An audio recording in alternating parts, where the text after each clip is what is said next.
بسم الله الرحمن الرحيم وبه نستعين حامده ونصلي على رسوله الكريم وبعد. أعوذ بالله من الشيطان الرجيم من همزه ونفخه ونفسه. بسم الله الرحمن الرحيم. إن الذين كفروا سواء عليهم أأنذرتهم أم لم تنذرهم لا يؤمنون. ختم الله على قلوبهم وعلى سمعهم وعلى أبصارهم غشاوة ولهم عذاب عظيم. صدق الله العلي العظيم. وقال نبي محترم صلى الله عليه وآله وسلم: إن أصدق الحديث كتاب الله وخير الحدي هدي محمد صلى الله عليه وسلم وشر الأمور محدثاتها وكل محدثة بدعة وكل بدعة ضلالة وكل ضلالة في النار. صدق الله العلي العظيم. رب اشرح لي صدري ويسر لي أمري واحلل عقدة من لساني يفقهوا قولي.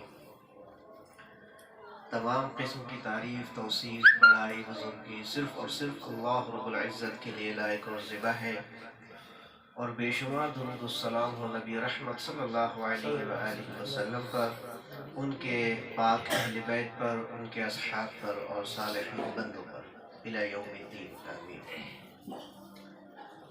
گزشتہ درس میں ہم نے سورۃ البقرہ کے تقریباً 5 آیتوں کا ذکر کیا اور اس کا ترجمہ و تفسیر سمجھنے کی کوشش کی۔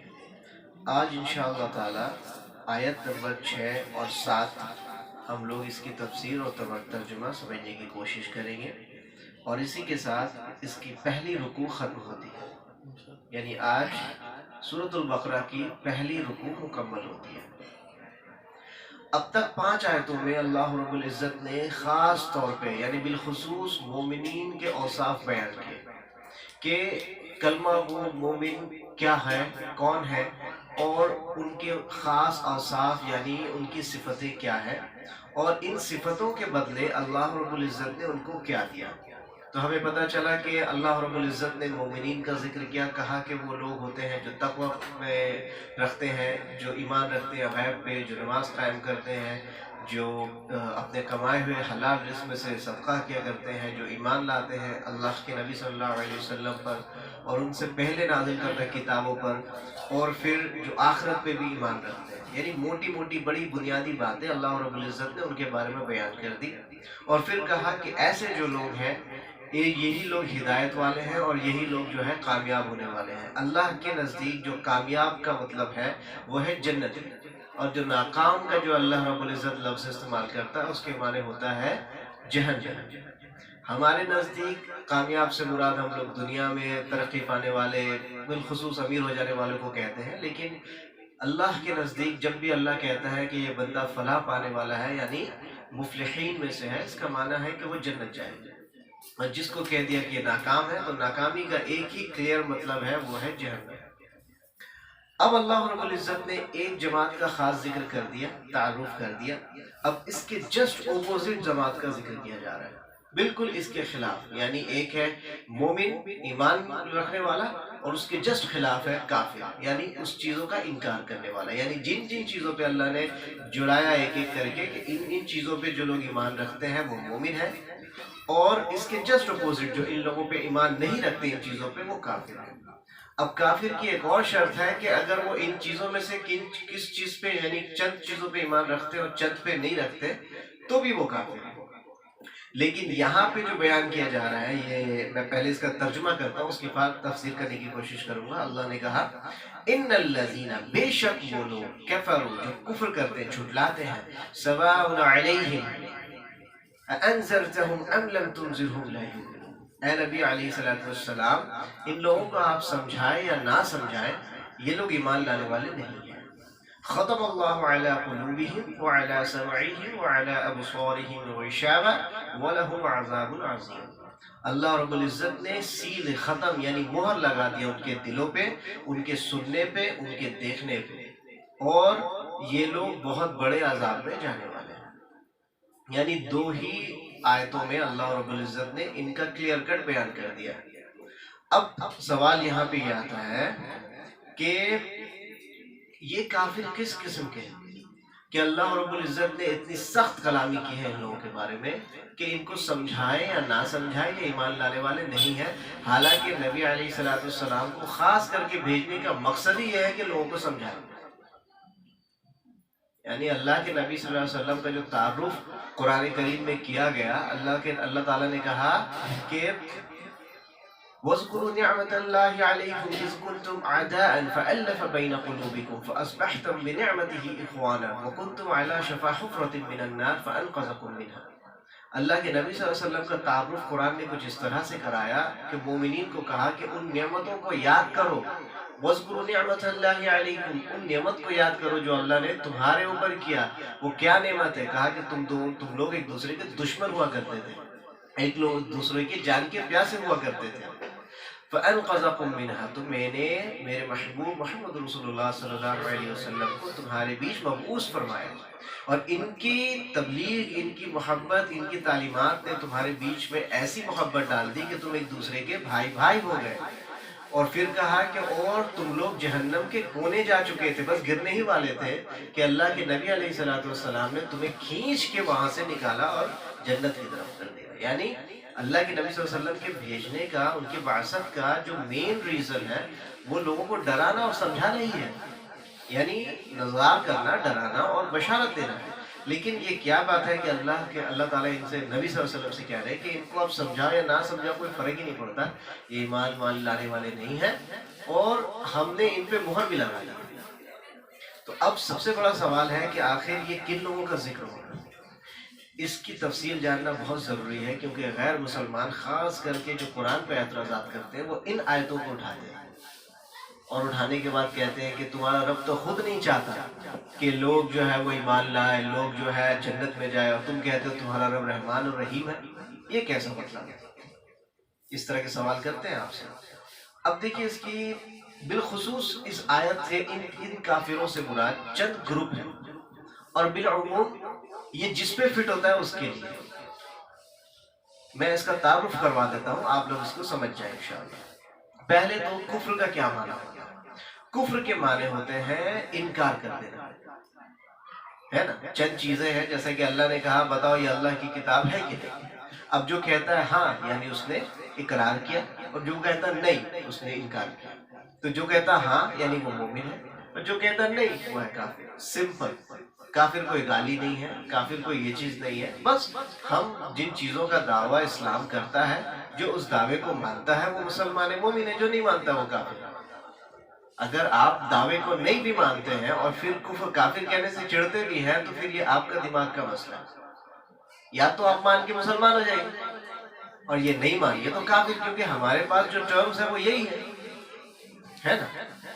تو اب یہاں پہ کفر اور کافر سے مراد یہاں پہ کیا ہے؟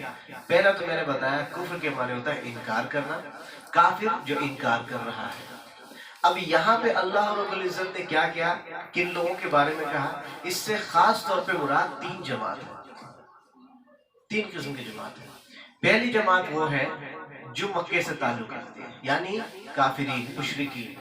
ان کا تعلق کیا ہے؟ ان کی ایک تاریخ ہے جو آپ نے سنی ہے، میں مختصر بیان کرتا ہوں کہ اللہ کے نبی صلی اللہ علیہ وسلم نے 10 سال نہیں 13 سال کڑی مشقت اور محنت سے کرنے کے بعد، تبلیغ دعوت کا کام کرنے کے بعد بھی ان لوگوں کو نہیں منا سکے۔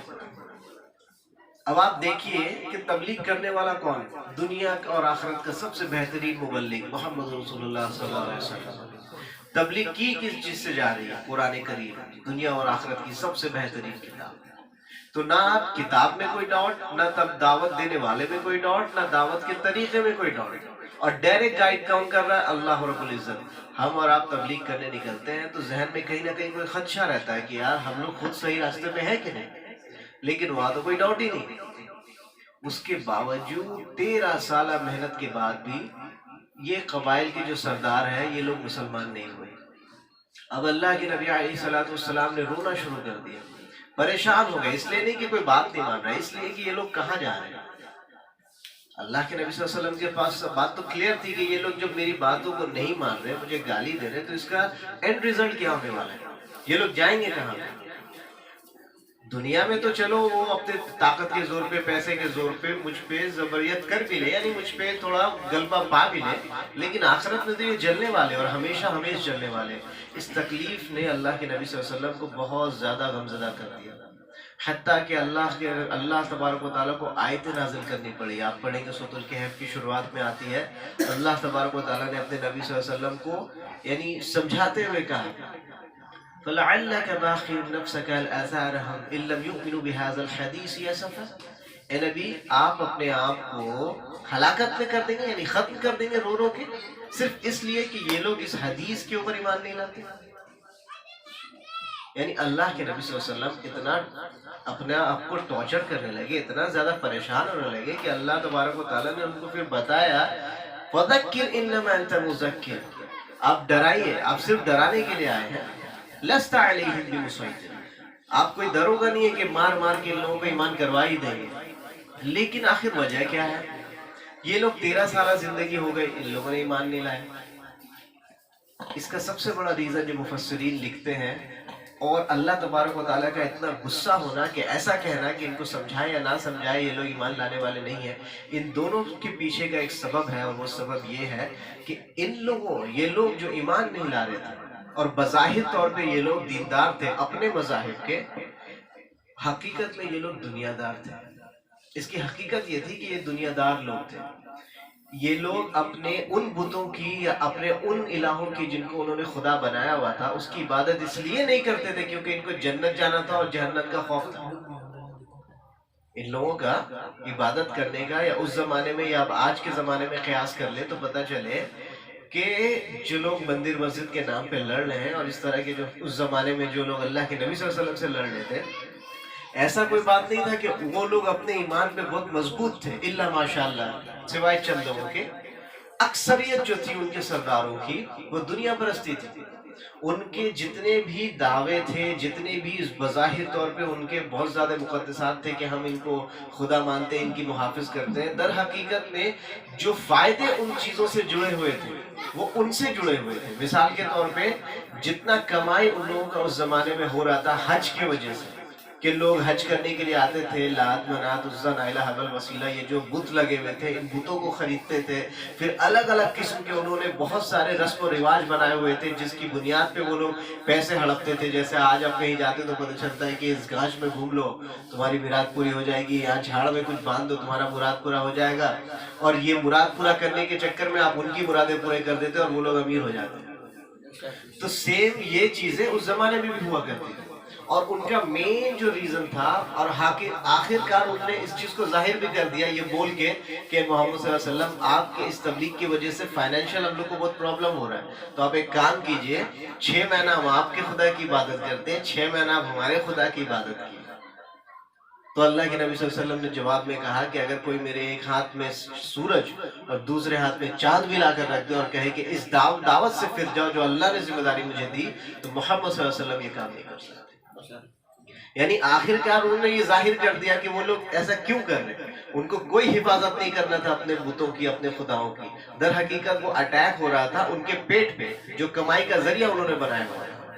اور اس قسم کے لوگ جن کی خلوص اللہ کی رغبت پانے کی نہیں، اللہ کی قربت پانے کی نہیں ہوتی، یعنی کوئی بھی انسان اس لیے عبادت یا تحقیق نہیں کر رہا ہے کہ وہ اللہ کے قریب چل جائے، بلکہ اس لیے کر رہا ہے کہ وہ لوگ دوسرے کے سامنے غالب پا سکے۔ یعنی کوئی قرآن، مثال عام زبان میں قرآن کو کوئی اس لیے پڑھ رہا ہے تاکہ وہ بریلی کو مشرک ثابت کر سکے اس کے اندر سے آیتیں نکال کے، یا کوئی اس لیے پڑھ رہا ہے کہ وہ مزار وغیرہ ثابت کر سکے، یا کوئی اس لیے پڑھ رہا ہے کہ کسی کو اور مطلب نیچا دکھا سکے، بس اس کو ایک ہتھیار بنا کے سامنے والے کو ہرا سکے۔ اس کا کوئی خالص یہ نیت نہیں ہے کہ اس کو پڑھ کے خود ہدایت پا سکے۔ جب اس قسم کے لوگ آ جاتے ہیں تو اللہ تبارک و تعالیٰ کا غضب آتا ہے، اور جیسا کہ ڈاکٹر اسرار کہتے تھے کہ جو کفر کرے وہ نہیں، جو کفر پہ اڑ جائے، اور اڑتے وہ لوگ ہیں جو جانتے آتے ہیں کہ سامنے والا کیا کہہ رہا ہے۔ حقیقت، حق اور باطل ان سے بہتر کوئی نہیں جانتا ہے، لیکن وہ یہ بھی جانتے ہیں کہ اس کے نقصانات کیا ہو سکتے ہیں۔ اس وجہ سے وہ لوگ آ کے کھڑے ہو جاتے ہیں حق کے خلاف، اور جب ایسے لوگ آ کے کھڑے ہو جاتے ہیں تو اللہ تبارک و تعالیٰ کہتا ہے، اللہ کے نبی صلی اللہ علیہ وسلم اب آپ ان کو ڈرائیں یا نہ ڈرائیں، یہ لوگ ایمان لانے والے نہیں۔ آپ خود دیکھتے ہوں گے، آپ سوچتے ہوں گے کہ یار ایک نیا بندہ کل کا آیا ہوا قرآن پڑھتا ہے اور پڑھنے کے بعد اتنا محب بن جاتا ہے، اپنے راستے کو بدل دیتا ہے، متقی بن جاتا ہے، یا حدیث کی کتاب پڑھتا ہے تو اپنے صحیح طریقے میں سنت پہ آ جاتا ہے، تو یہ عالم لوگ پڑھ کے کیوں نہیں آتے؟ اس کا جواب یہاں پہ یہی ملتا ہے کہ جو بھی بولے، کچھ بھی کرنے کے لیے کہے، آپ بس اس میں سے پیسے کو نکال دیجیے۔ کوئی کچھ بھی رسم کرنے کے لیے، دبے الفاظ میں کہہ رہا ہوں، کوئی کچھ بھی کرنے کے لیے بولے کہ یہ کرنا اچھی بات ہے، وہ کرنا چاہیے، اس طرح سے یہ نکالنا چاہیے، ٹھیک ہے سب نکالیے، آپ جو مرضی ہے کیجیے، اس میں سے آپ صرف پیسہ نکال دیجیے۔ ہم سے کوئی توقع نہ کریں کہ ہم چندہ دیں گے یا آپ کو کوئی پیسے دیں گے۔ آپ دیکھیے یہ رسم و رواج کتنا جلدی خود بخود ختم ہوگا۔ جہاں پہ پیسہ اللہ کے خلاف اگر اس دنیا میں کوئی خدا بن کے کھڑا لوگوں نے کیا ہے اگر کسی چیز کو، تو وہ دولت ہے، پیسہ ہے، شہرت ہے۔ اور اگر کوئی اس چیز کو توڑ دیتا ہے، جیسے کہ اللہ رب العزت نے سٹارٹنگ میں کہا نا کہ اگر کوئی اللہ سے کمائے ہوئے رزق کو صدقہ کرتا ہے تو مطلب کہ اس کے لیے یہ چیز امپورٹنٹ، یعنی کہ دولت شہرت امپورٹنٹ نہیں ہے، نیکی امپورٹنٹ ہے، اس لیے وہ کرتا ہے۔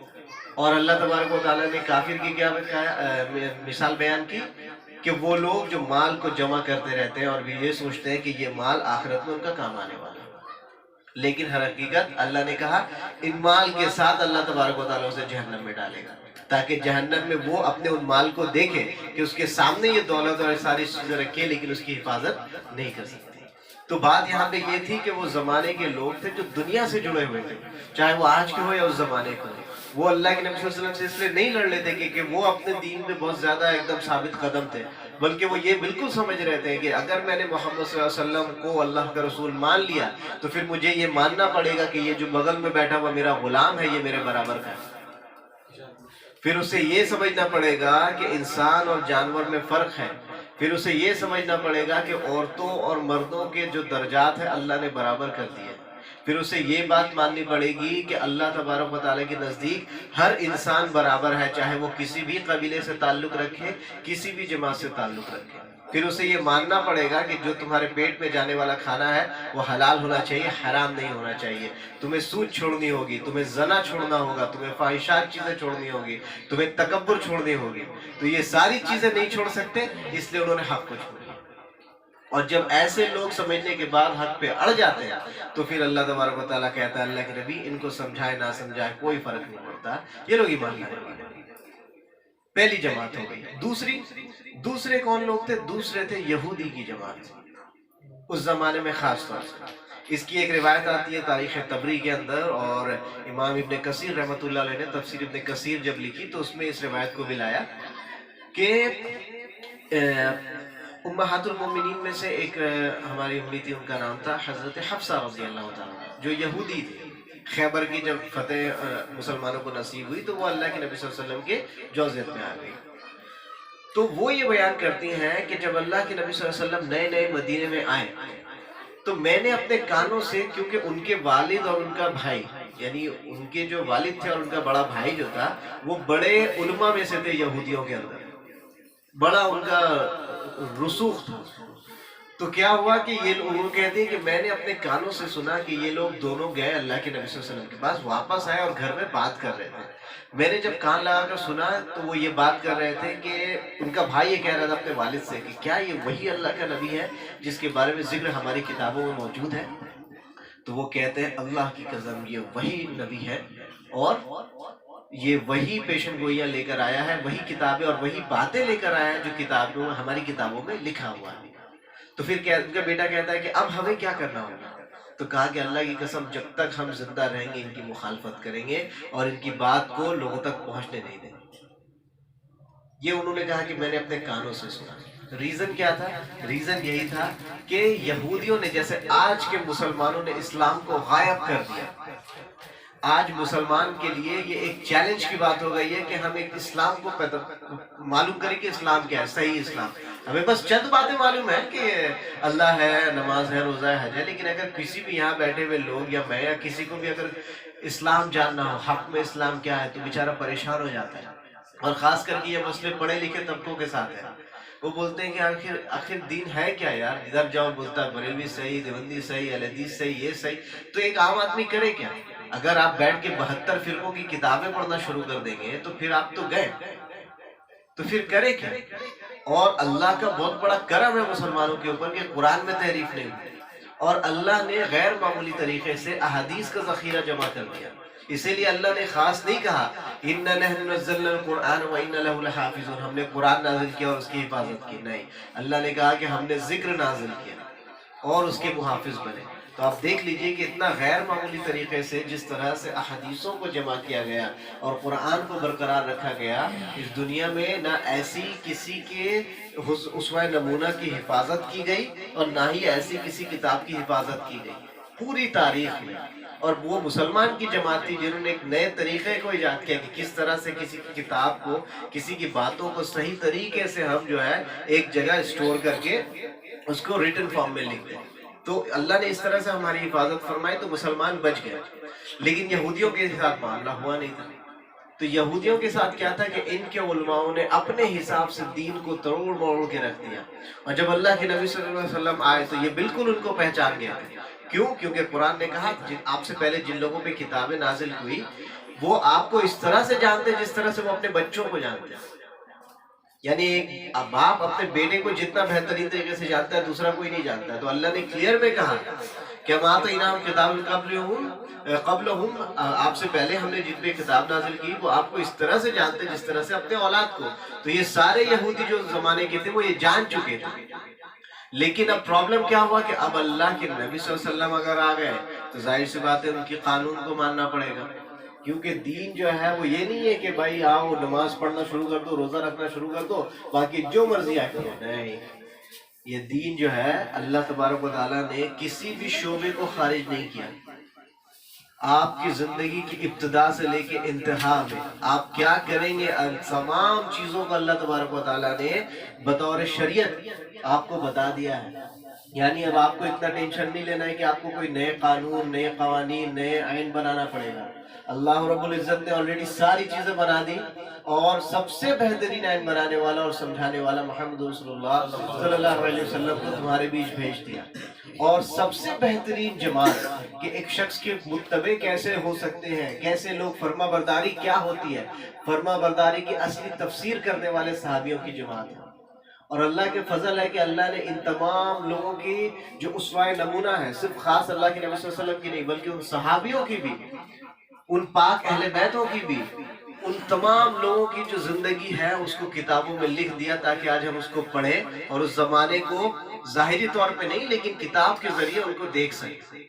اور آج اسی چیز ہے، یہی برکت ہے مسلمانوں کے پاس کہ میں اس لائق بنا کہ میں بیٹھ کے اس کی تفسیر سمجھ سکوں، یا آپ اگر کوئی سمجھنا چاہے تو سمجھ سکیں. کیونکہ ہماری یہ اوقات ہی نہیں کہ ہم اپنے طرف سے کہ اس کتاب کی تفسیر کر سکیں. جو بڑے بڑے، جو اللہ نے جن کو علم کے دولت سے نوازا تھا، ان لوگوں نے جب اس کی تفسیر کی اور ان بڑے بڑے صحابی اہل بیت ان لوگوں کی جب تعلیمات سے اس کی تفسیر لکھی، ان کی باتیں جان کے، تو آج ہم اس لائق بنے کہ اسے سمجھ سکیں.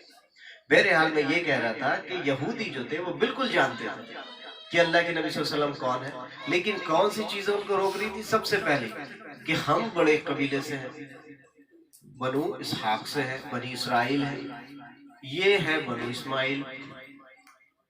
بنو اسماعیل سے سوائے اللہ کے نبی صلی اللہ علیہ وسلم کے کوئی نبی نہیں آئے، اور بنو اسحاق سے سارے نبی آئے.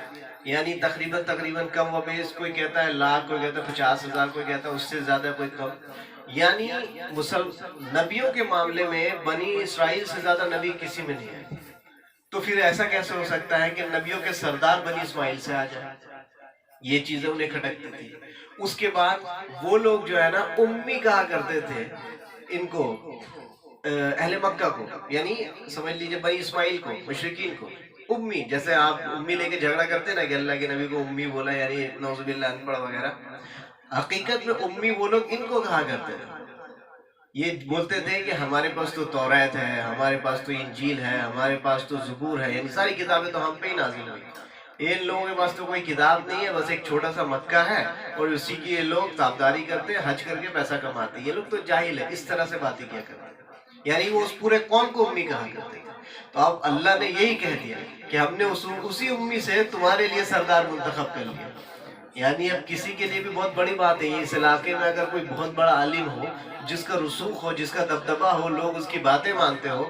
اب کوئی ایک ایسا جگہ جس کو ان لوگوں نے جاہل ڈکلیئر کر دیا ہو کہ یہ لوگ چھوٹے طبقے کے ہیں، یہ ہے وہ ہے، اب وہاں سے اگر کوئی آ جائے اور آگے کہے کہ نہیں اب تم کو میری اتباع کرنی ہوگی، تو پھر اس کو ماننا سب کے بس کی بات نہیں ہوتی. وہ ہم بھلے ہی ابھی بیٹھ کے کہہ دیں کہ یار ہم مان لیتے اللہ کے نبی صلی اللہ علیہ وسلم کے زمانے میں ہوتے تو کر دیتے، لیکن در حقیقت ہے کہ اچھا ہے کہ اس زمانے میں نہیں ہو، کیونکہ اگر ان کے خلاف چلے جاتے.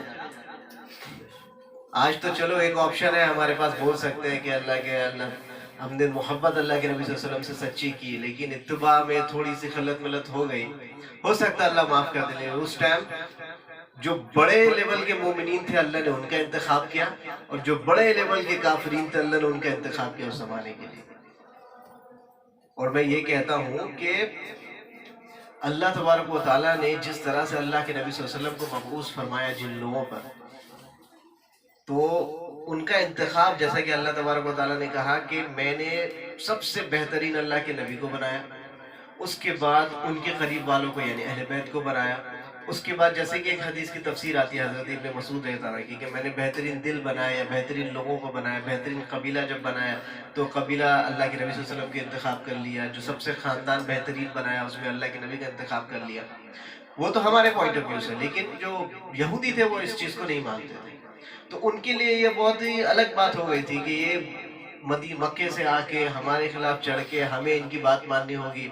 یہ چیزیں ان کو روک رہی تھی. دوسری، جس طرح سے انہوں نے اپنے قوم کو برباد کر کے رکھا تھا اپنی جھوٹی باتیں لکھ کے، جیسے قرآن آگے بیان کرے گا کہ یہ لوگ اپنے ہاتھوں سے کتابوں کو لکھتے تھے اور کہتے تھے کہ اللہ کی کتاب ہے. اللہ نے کہا فَوَيْلٌ لِّلَّذِينَ يَكْتُبُونَ الْكِتَابَ بِأَيْدِيهِمْ ثُمَّ يَقُولُونَ هَٰذَا مِنْ عِندِ اللَّهِ لِيَشْتَرُوا بِهِ ثَمَنًا قَلِيلًا.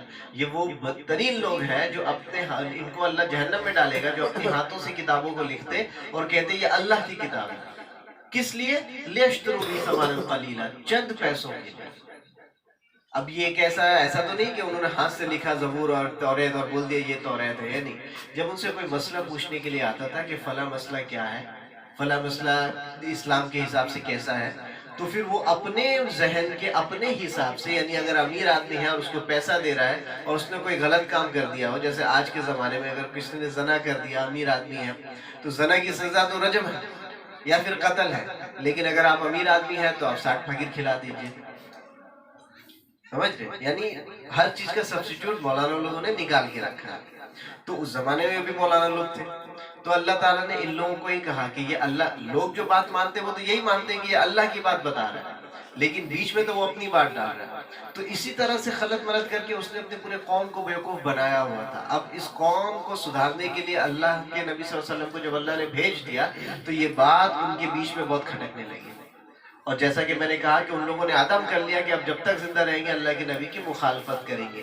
تو اس قسم کے جو یہودی تھے اللہ نے ان لوگوں کو کہا انذرتہم ام لم تنذرہم لا یؤمنون. اگر یہ لوگ ایمان لائے آپ ان کو سمجھائیے یا نہیں سمجھائیے، یہ لوگ ایمان لانے والے نہیں ہیں. کیونکہ آپ سوتے ہوئے کو اٹھا سکتے ہیں، جو انسان سونے کی ایکٹنگ کر رہا ہے اس کو کیسے اٹھائیے گا؟ اور یہ بہت سخت ترین آیت ہے. اللہ تبارک و تعالیٰ سے دعا کرتے ہیں کہ اللہ تبارک و تعالیٰ ہمیں تحقیق تبھی کرنے کی توفیق دے جب ہم ماننے کے لیے تیار ہیں. کیونکہ ہمارے اندر اگر وہ مادہ آ گیا، وہ کیفیت آ گئی کہ ہم صرف اس لیے قرآن پڑھ رہے ہیں کہ ہم کسی کو مناظرے میں ہرا دیں، یا صرف اس لیے حدیثوں کو تلاش کر رہے ہیں تاکہ ہم کسی کو پیش کر کے ذلیل کر دیں، جواب دے کے اس کو جھوٹا ثابت کر دیں، تو پھر آپ دنیا میں جیت جائیں گے، آخرت میں ہار جائیں گے. کیونکہ اللہ رب العزت نے ان لوگوں کو بہت ہی سخت طریقے سے ایڈریس کیا. قرآن کے سورۃ آل عمران کے اندر اللہ نے کہا کیف یہدی اللہ کفروا بعد ایمانہم وشاہدوا ان الرسول حق وجاءہم البینات. 3 باتیں کی اللہ نے کہا اللہ اس قوم کو کیسے ہدایت دے جو ایمان لانے کے بعد کفر کرتے ہیں. وشاہدوا ان الرسول حق، وہ یہ کہتے ہیں کہ اللہ کے نبی صلی اللہ علیہ وسلم حق ہے. وجاءہم البینات، اور جب ان کے پاس دلیل آ جاتی ہے. اللہ نے ایک ہی جملے میں یہاں پہ جب کہا نا ان تمام لوگوں کو ایڈریس کر لیا، اور پھر کہا ختم اللہ علی قلوبہم، تو ان کی بطور سزا کیا دی اللہ تعالیٰ نے؟ سزا دی کہ اللہ نے ان کے دل میں مہر لگا دی. ختم اللہ علی قلوبہم، ان کے دلوں میں، وعلی سمعہم، ان کے کانوں میں، وعلی ابصارہم، اور ان کے آنکھوں میں غشاوہ. یعنی اگر اب وہ حق دیکھنا بھی چاہے تو نہیں دیکھ سکتے، سننا بھی چاہے تو نہیں سن سکتے، اور ماننا بھی چاہے تو نہیں مان سکتے. اور یہ ہمارے آنکھوں کے سامنے ہوتا ہے. کئی ایسے لوگ ہمیں ملتے ہیں جن کو ہم ہر طرح سے دلیل دے چکے ہوتے ہیں، ہر طرح سے باتیں بتا چکے ہوتے، سمجھا چکے ہوتے، صرف ہم نہیں تمام لوگ کوشش کر چکے ہوتے، اور وہ خود بھی جانکار ہوتا ہے لیکن ماننے کے لیے تیار نہیں ہوتا. یہ چیزیں ہم نے دیکھی ہوئی ہیں. ایسے قسم کے لوگ ملتے، اور ایسے لوگ خاص کر کے پڑھے لکھوں میں پائے جاتے ہیں. جو ہمارے یہاں پہ جو طبقہ ہے جو جاہل ہے اور غریب ہے، ان کے اندر دو چیز ہے، یا تو وہ دین سے ایک دم پھر جاتے یا پھر دین میں آ جاتے ہیں. لیکن جو پڑھا، جیسے کہتے ہیں نا، شیطان پڑھے لکھے کو پڑھے لکھے طریقے سے گمراہ کرتا ہے. اللہ تبارک و تعالیٰ نے تو کلیئر بول دیا قرآن میں کہ یہ شیطان اور انسان دونوں ایک دوسرے کے جانی دشمن ہیں. وہ اچھے سے دشمنی نبھا رہا ہے، ہم لوگ نہیں نبھا پاتے. تو ہم اس کی باتوں میں آتے ہیں، اور آنے کے بعد ہمیشہ ہم یہی کرتے ہیں کہ ہمارے اندر اکثر لوگ، اور یہ اپنے اندر محاسبہ کرنے کی ضرورت بھی ہے، دیکھنے کی کہ ہم جب قرآن کریم کی تلاوت کرتے ہیں تو ہمارے مقصد کیا ہوتا ہے، یا ہم اگر صورتوں کو یاد کرتے ہیں تو ہمارا مقصد کیا ہوتا ہے، یا اگر ہم کسی سے بحث کر رہے ہیں کسی مسئلے میں تو ہمارا مقصد کیا ہوتا ہے. اگر آپ کا مقصد جیت جانا ہے تو میرے بھائی آپ ہار چکے ہیں. اگر آپ کا مقصد اس کی اصلاح کرنا ہے یا اپنی اصلاح کرنا ہے تبھی آپ کا کچھ ہو سکتا ہے. اللہ رب العزت نے یہ جو کافرین کے اور یہ بدترین کافروں کا ذکر کیا، اور ان کے دو اوصاف بتائے، اور اوصاف اس کی تفسیر میں آگے آئے گی انشاءاللہ، لیکن یہاں پہ دو بتائے کہ اگر جاننے کے بعد بھی آپ کفر کرتے ہیں جیسے کہ یہاں پہ کہا گیا، تو پھر اللہ آپ کے اندر ایک ایسا مادہ ڈال دے گا کہ پھر بولنے والا کچھ بھی، حتیٰ کہ اگر ایسا گویا گمان کر لیں کہ اللہ کے نبی بھی آ جائے تو آپ ماننے والے نہیں. کیونکہ لوگ تو دعویٰ کرتے ہیں نا کہ اگر اللہ کے نبی کے زمانے میں ہوتے تو یہ کر دیتے وہ کر دیتے. چلو اس زمانے میں نہیں ہو لیکن دین تو ابھی بھی ہے. چلو تمہیں اختلاف ہے رفع دین کرے نہیں کرے یہ سارے مسئلے میں، اس میں تو اتفاق ہے کہ 5 وقت کی نماز ہوتی ہے، تو اس کو تو پڑھ کے دکھا دو. تمہیں یہ تو پتہ ہے کہ جھوٹ بولنا منع ہے، کوئی ایک فرقہ نہیں ہے جو جھوٹ بولنے کو صحیح بولتا ہے نا. اگر آپ دیکھ لیں کہ جب 3 طلاق بند ہوا تو پورے مسلمان خلاف ہو کے کھڑے ہو گئے، نہیں ہمارا شریعت کو روک رہا ہے یہ وہ. میں اس کو نہیں صحیح سمجھتا کہ جس نے یہ کیا، لیکن میں ایک معمولی سی بات کرتا ہوں کہ اگر گورنمنٹ یہ کر دے کہ چور کی سزا بھی ویسی ہوگی جیسی اسلامک سزا ہے، ہاتھ کاٹے جائے گی خاص مسلمان کے لیے. دوسرا چوری کرے لیکن جب تم ایک پرسنل لا لے کے بیٹھے ہو تو تمہارا ہاتھ بھی کٹنا چاہیے. اب دیکھیے کیسے پروٹیسٹ ہوگا اس لا کے اگینسٹ. نہیں خالی مسلمان کا ہاتھ نہیں کٹے، سب کا کٹے. مسلمان خود اسلام کے لیے تیار ہے. اس وجہ سے اللہ تبارک و تعالیٰ قوم میں عذاب ڈالتا ہے، اور عذاب کی الگ الگ شکلیں ہوتی ہیں. بہرحال میں یہاں پہ یہ کہہ رہا تھا کہ جس طرح سے ان دو لوگوں کا ذکر کیا گیا ہے، یعنی کافرین کا ذکر یہاں پہ کیا گیا، اور صرف 2 ہی آیتیں بیان کی گئی، اس سے زیادہ بیان نہیں کیا گیا. پہلے یہ کہا گیا کہ اے نبی بے شک یہ لوگ جو کفر کرتے، کفر کے مراد جان بوجھ کے، یعنی جان جاتے ہیں کہ آپ اللہ کے نبی ہیں، ان کے پاس حق واضح ہو جاتی، اب آپ ان کو سمجھائیں یا نہ سمجھائیں یہ مان لانے والے نہیں ہیں. اللہ نے مہر لگاتی ہے ان کے دلوں پہ، ان کے کانوں پہ، ان کے ادھر پہ، اور ان کے لیے بہت ہی سخت ترین عذاب ہے. 2 جملوں میں اللہ نے کافرین کو بول کے کلیئر کر دیا. اب آئندہ جب اللہ تبارک و تعالیٰ آیت نمبر 7 8 شروع جب کریں گے تو ایک تیسرا گروہ کا ذکر ہوگا، وہ ہے منافق. انشاءاللہ تعالیٰ آئندہ جب مجھے وقت ملے گا، یعنی آئندہ جو درس ہوگا تو اس میں ہم لوگ منافقین کا ذکر کریں گے. یعنی 3 گروپ کا ذکر، جیسے میں نے کہا پہلے ہی شروعات میں ہی اللہ نے کھول کھول کے بیان کیا.